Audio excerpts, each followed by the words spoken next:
বুঝতে হবে তুমি মুমিন। বাস্তবে কি দেখা যায় ভালো কাজ করলে আমাদের ভালো লাগে না, আর গুনার কাজ করলে বড় আনন্দ ভাই। তাহলে বুঝতে হবে আমার ইমানের মধ্যে ত্রুটি আছে, আমি সত্যিকারের মুমিন হতে পারি না।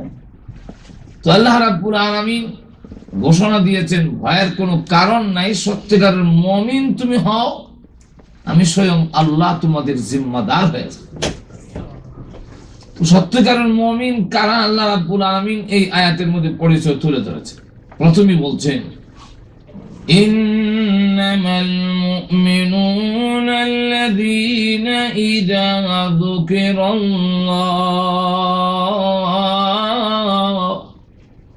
ইন্নামা তারাই,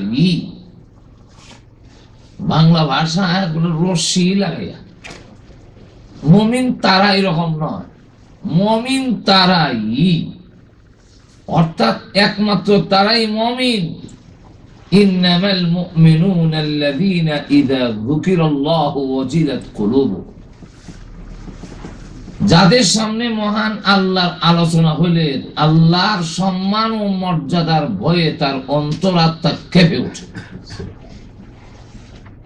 কারণ যে যাকে চিনে, যদি বাংলাদেশের কথাই বলি, যদি কাউকে সামনে বলা হয় যে পুলিশ আসতেছে, একটুকু নড়ে না। যদি বলা হয় আর্মি আসতেছে, তাহলে একটু নড়া দেয়। আর যদি বলা যায় র্যাব আসতেছে, তাহলে লাভ দিয়ে ওঠে। কেন? র্যাবের পরিচয় সে হাসিল করেছে, র্যাবের পরিচয় সে বুঝতে পেরেছে। র্যাব হলো ওই ব্যক্তি যে আজরাইলের ছোট ভাই, ধরে নিয়ে ক্রস ফায়ার নামে গুলি করে মেরে ফেলবে। এই জন্য র্যাবের পরিচয় তার কাছে আছে। সুতরাং র্যাবের কথাটা বললেই তার মধ্যে যেমন কম্পন সৃষ্টি হয়, ঠিক তেমনি ভাবে মুমিন আল্লাহ কাকে বলে, আল্লাহর পাওয়ার কি, আল্লাহর ক্ষমতা কি, এই সম্পর্কে মুমিন ওয়াকিফ। মুমিন জানে আল্লাহ কার নাম এবং আল্লাহ রাব্বুল আলামিনের ক্ষমতা কি, এটা মুমিনরা বুঝে। আল্লাহর মর্যাদা মহত্ব, যে যত বেশি আল্লাহর ক্ষমতা সম্পর্কে ওয়াকিফ আল হবে, সে তত বেশি মহান আল্লাহকে ভয় করবে।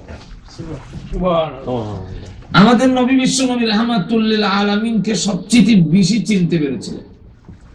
আল্লাহ নবী বিশ্ব নবী রাহমাতুল লিল আলামিন যেভাবে আল্লাহর পরিচয় লাভ করেছিলেন, আমরা কি আল্লাহকে সেভাবে চিনতে পেরেছি? না। তো আল্লাহ নবী বিশ্ব নবী রাহমাতুল লিল আলামিন উনি যখন নামাজে দাঁড়াতেন, ওনার অন্তর এমন ভাবে কাঁপতে আরম্ভ করত, পাতিলার মধ্যে পানি গরম করলে ফুটন্ত পানি যেভাবে একটা আওয়াজ হয়, হাদিসের মধ্যে আসছে আল্লাহ নবীর ভিতর থেকে এইভাবে আওয়াজ আসতে থাকত। আল্লাহ নবী বিশ্ব নবী রাহমাতুল লিল আলামিন কোন কোন সময় এক পা মাটিতে আর এক পা জমিনের উপরে শূন্য অবস্থায় রেখে মহান আল্লাহর দরবারে দাঁড়াতেন। এমন অবস্থা হতো যে সারা রাত চলে যেত, রসুলের দ্বিতীয় পাওটা জমিনে লাগাইত, যার ফলে পা মোবারক ফুলে চামড়া পেটে পানি প্রবাহিত হতো, দ্বিতীয় পাওটা জমিনে লাগাইতেন না। কোন কোন সময় মসজিদে যাওয়ার সময় আজান হয়ে গেলে মসজিদে যাবেন, তো আম্মাজান আয়েশা সিদ্দিকা রাদিয়াল্লাহু আনহার সামনে দাঁড়ালেন। রাসূল জিজ্ঞাসা করেন মান আনতে, তুমি কে? নিজের স্ত্রীকে জিজ্ঞাসা করেন তুমি কে? রাসূল আয়েশা সিদ্দিকা রাদিয়াল্লাহু আনহা বলেন আনা আয়েশা, আমি আয়েশা। রাসূল বলেন মান আয়েশা, আয়েশাকে? তিনি জবাব দেন বিনতু আবি বকর, আমি আবু বকরের কন্যা। রাসূল বলেন মান আবু বকর, আবু বকরকে। আম্মাজান আয়েশা ভাবলেন যে রাসূল আমাকে চিনেন না, আমার আব্বা আবু বকরকে চিনেন না, নিশ্চয়ই এর পিছনে কোনো রহস্য আছে। তিনি রাস্তা পরিষ্কার করে দিতেন, রাসূল নামাজে চলে যেতেন। মসজিদ থেকে আসার পরে আবার প্রশ্ন করতেন, হুজুর আমাকে চিনেন? রাসূল বলেন কি আশ্চর্য প্রশ্ন, স্ত্রী যদি তার স্বামীকে বলে আমাকে চিনেন, এটা একটা আশ্চর্য প্রশ্ন না? ও আয়েশা তুমি কে, আবার এটা বলতে হবে? তোমাকে কি আমি চিনি না? বলেন আমি কি, আমার নাম কি? তোমার নাম আয়েশা? ইয়া রাসূলুল্লাহ, আমার আব্বাকে বলুন তো দেখি। রাসূল বলেন, কি আশ্চর্য প্রশ্ন করা শুরু করে দিলে, তোমার আব্বাকে এটাকে আমি আবার বলতে হবে কেন? আপনি কি আমার আব্বা চিনেন? অবশ্যই চিনবো। আবু বকর সিদ্দিককে যদি না চিনি, পৃথিবীতে আর কাকে আমি চিনবো? আম্মা জান আয়েশা বলেন, ইয়া রাসূলুল্লাহ, ইয়া হাবিবাল্লাহ, আজান শুরু হয়ে গেলে মসজিদে যাওয়ার সময় আপনি আমাকে চিনেন না, আমার আব্বা আবু বকরকে চিনেন না, কারণটা কি? আল্লাহর নবী সাল্লাল্লাহু আলাইহি রাহমাতুল লিল আলামিন বলেন, ও আয়েশা, মসজিদের দিকে যখন রওনা দেই, মহান আল্লাহ রাব্বুল আলামিনের সামনে আমি দাঁড়াবো, আল্লাহর ভয় আমার উপরে এমন ভাবে গালেব হয়, এমন ভাবে আল্লাহর ভয় আমার উপরে চেপে বসে, আমি তখন আমার স্ত্রী এবং আমার অত্যন্ত আদরের সাহাবী আবু বকরকে চেনার মতো যোগ্যতা আমার থাকে না, আল্লাহর ভয় আমার উপরে তখন চেপে বসে। মহান আল্লাহ রাব্বুল আলামিনের ভয়। তিনি কিসের ভয়? আল্লাহ নবী সাল্লাল্লাহু আলাইহি রাহমাতুল লিল আলামিন জাহান্নামের ভয় না, উনি জাহান্নামে যাবেন এই ভয় নয়। তো রাসূলের কিসের ভয়? শাস্তি, কিয়ামতের মাঠে শাস্তি দেওয়া হবে, এরকম ভয় নয়। তাহলে এই ভয়টা কিসের ভয়? এটা হলো আল্লাহর মহত্ব মর্যাদার ভয়। আমি রাসূল যেইভাবে মহান আল্লাহকে চিনতে পেরেছি, পৃথিবীর কেউ আল্লাহকে এইভাবে চিনতে আল্লাহর ক্ষমতা কি মুমিন জানে। আল্লাহর প্রতি যে বিশ্বাস এনেছে, যে আল্লাহর প্রতি যারা বলছে লা ইলাহা ইল্লাল্লাহ, আল্লাহ ছাড়ার কোনো মাবুদ নাই, ওনারা বিশ্বাস করে যে আমার মহান আল্লাহ রাব্বুল আলামিন এমন ক্ষমতার অধিকারী, আসমান আর জমিনের মালিক, 24 ঘন্টা তিনি আমাকে দেখতেছেন। আল্লাহ দেখেন কিনা আমাদের? আল্লাহ আছেন এখানে? আল্লাহ রাব্বুল আলামিন বলেন, তোমরা যেখানে আমি আল্লাহ, সেখানে এমন কোন জায়গা নাই যেখানে আমি আল্লাহ নাই। পৃথিবীর এমন কোন জায়গা নাই যেখানে মহান আল্লাহ রাব্বুল আলামিন নাই।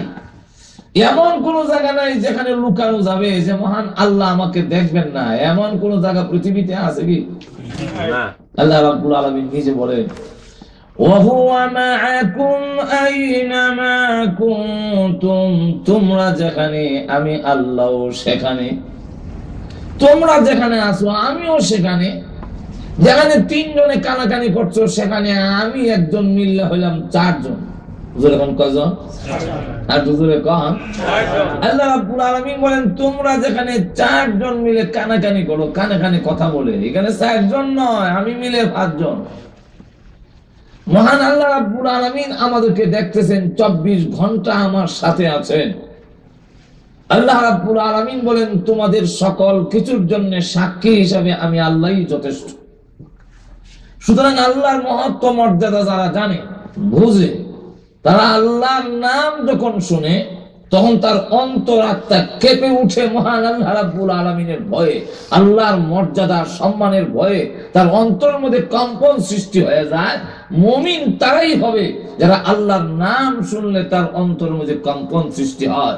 হযরত ইব্রাহিম আলাইহিস সালাম একজন ধনী পয়গম্বর ছিলেন। ওনার ছাগলের সংখ্যা ছিল 12,000 আর কুকুরের সংখ্যা ছিল 8,000। আপনারা আবার কইেন না কুত্তা পালনের একটা দলিল পেয়ে গেছি। ওনার 8,000 কুকুর ছিল, এই সবগুলো হলো ট্রেনিং প্রাপ্ত, প্রশিক্ষণ। কুকুরের রাখালি করার জন্য, এই ছাগলের রাখালি করার জন্য এই কুকুরগুলো ট্রেনিং দিয়েছে। কারণ ছাগল আবার কুত্তারে খুব মানে। আমি এক লোকের কাছে শিখছিলাম, জানলাম যে ছাগল আর কুত্তার সম্পর্ক হইল মামা শ্বশুরের সম্পর্ক। কুকুর নাকি ছাগলের মামা শ্বশুর নাই। এই জন্য কুকুর যদি ছাগলের উপরে আঘাত করে, কামড়ায়, তথাপি শরম আর লজ্জায় কোনো সাউন্ড করে।